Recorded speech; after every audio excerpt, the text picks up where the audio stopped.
এই সংসদে এই অধিবেশনে আরেকটি বিষয় বারবার এসেছে, সেটা হচ্ছে মুক্তিযুদ্ধ এবং জুলাই গণ অভ্যুত্থান।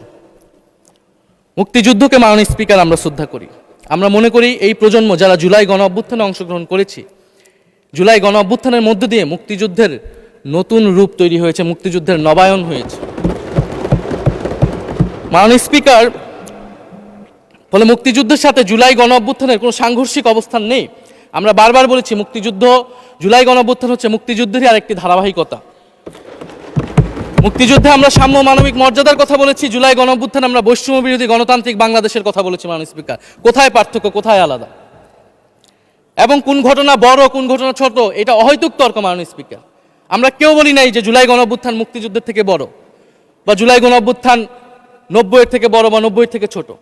জুলাই গণ অভ্যুত্থান এক বিশেষ ঘটনা বাংলাদেশের ইতিহাসে, মুক্তিযুদ্ধ এক বিশেষ ঘটনা, মুক্তিযুদ্ধ বাংলাদেশের ফাউন্ডেশন। মাননীয় স্পিকার, এটার ব্যাপারে আমরা আনকম্প্রোমাইজেবল, এটা নিয়ে কোনো বিতর্কের কোনো সুযোগ নাই। তবে এই কথাটা ওনারাই বারবার বলে মুক্তিযুদ্ধকেও ছোট করতেছেন, জুলাই গণ অভ্যুত্থানকেও ছোট করতেছেন। আরেকটি বিষয় মাননীয় স্পিকার, মুক্তিযুদ্ধর কথা যখন এসেছে, আমরা যে সাম্প্রতিক সময়ে জাতীয় মুক্তিযোদ্ধা কাউন্সিল জামুকা আইন সংশোধন করা হলো, অধ্যাদেশ পাশ করা হলো, সেখানে কিন্তু একটা গুরুত্বপূর্ণ সংশোধনী এসেছে। মুক্তিযোদ্ধাদের সংজ্ঞা থেকে মুজিব বাহিনীকে বাদ দেওয়া হয়েছে। মাননীয় স্পিকার, এবং আপনারা জানেন যে এই মুজিব বাহিনী, সেটাকে সংযুক্তির মাধ্যমে হাজার হাজার ছাত্রলীগের নেতাকর্মীকে মুক্তিযোদ্ধা সার্টিফিকেট দেওয়া হয়েছিল। মাননীয় স্পিকার, মুজিব বাহিনীর রোল কি ছিল, এটা আপনারা এখানে যারা অভিজ্ঞ মাননীয় স্পিকার অনেক মুক্তিযোদ্ধা আছেন, তারা ভালো করেই জানেন। মুজিব বাহিনী তৈরি হয়েছিল অন্তর্ঘাত তৈরি করার জন্য। তারা অস্ত্র হাতে দেশে পাকিস্তান বাহিনীর বিরুদ্ধে যুদ্ধ করে নাই। তারা দেশে ঢুকে মুক্তিযুদ্ধের আওয়ামী লীগ বাদে অন্য যেই পক্ষগুলো রয়েছে তাদেরকে হত্যা করেছিল। মাননীয় স্পিকার, ফলে মুজিব বাহিনী কিন্তু কোনো মুক্তিযোদ্ধা না বর্তমান আইন অনুসারে। কিন্তু এখানে অনেক মুজিব বাহিনীর কিছু লোক আছেন, তারা নিজেদেরকে মুক্তিযোদ্ধা হিসেবে বারবার জাহির করছে। ফলে আমাদেরকে এই ফারাকটাও করতে হবে মাননীয় স্পিকার। এবং মুক্তিযুদ্ধের পক্ষ বিপক্ষের রাজনীতি গত 50 বছর ধরে হয়েছে।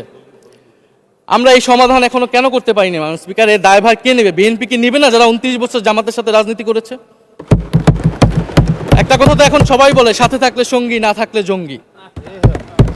ফলে এটার দায়িত্ব ছিল তো উনাদের, এই রিকনসিলিয়েশন তৈরি করা, এই প্রশ্নের সুরাহা করা।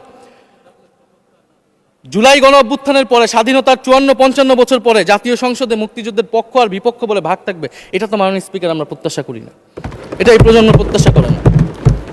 আমি মাননীয় স্বরাষ্ট্রমন্ত্রীর সাথে একমত পোষণ করি যে ইতিহাসের এই বিতর্ক আমাদেরকে সমাধান করতে হবে, একপাশে রেখে সামনের দিকে এগিয়ে যেতে হবে, এবং এটা সব পক্ষকে এটার জন্য দায়িত্বশীল ভূমিকা পালন করতে হবে। মুক্তিযুদ্ধ যেমন কোনো দেশের ষড়যন্ত্র না, আবার মুক্তিযুদ্ধের নাম করে এদেশে যে লুটপাট ফ্যাসিবাদ কায়েম হয়েছে, সেটাও আমাদের ভুলা যাবে না মাননীয় স্পিকার।